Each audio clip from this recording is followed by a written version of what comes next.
Already ఒకటి BC study circle ఉంది, ఈ ఎస్సీ స్టడీ సర్కిల్ లేకపోవడం వల్ల చాలా ఇబ్బందికరంగా ఉంది జిల్లాలో. అదే విధంగా ఇక్కడ లైబ్రరీ ఉంది, గ్రంథాలయం జిల్లాకు ఒకటే ఏకైక గ్రంథాలయమే జ్ఞాన సంపద.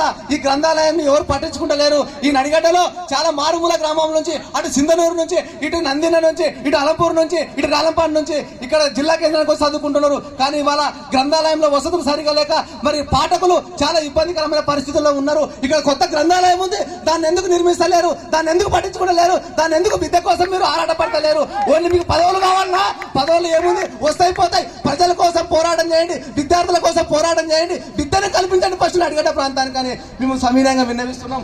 అట్లే ఈ జిల్లాలో ఉన్నటువంటి దాదాపు 30 హాస్టల్స్ ఉన్నాయి, 15 ఎస్సీ హాస్టల్స్, 15 బీసీ హాస్టల్స్ ఉన్నాయి. ఇవాళ ఎస్సీ హాస్టల్లో మౌలిక సదుపాయాలు సరిగా లేవు, వాటిని ఇంకా చూసుకోవడం లేదు. మరి వాటిపైన కూడా శ్రద్ధ వహించాలని ఈ సందర్భంగా తెలియజేస్తున్నాం. అట్లే మరి గద్వాల జిల్లాలో ఐజ మండలం చాలా పెద్ద కేంద్రం. మరి ఇంతవరకు ఒక డిగ్రీ కళాశాల లేదు. చాలా కాలం నుంచి మేము పోరాడుతున్నాం సార్. మరి మాకు ఖచ్చితంగా నీడు డిగ్రీ కళాశాల, ఎందుకంటే విద్యార్థులు చాలా ఆ మండలానికి దాదాపు 70 గ్రామాలు అటాచ్ ఉన్నాయి. అట్లనే అదొక సమస్య. అట్లే చాలా రోజుల నుంచి ఒకటి అడుగుతా ఉన్నాం, వసతి గృహాలు సార్. మల్లు రవి గారు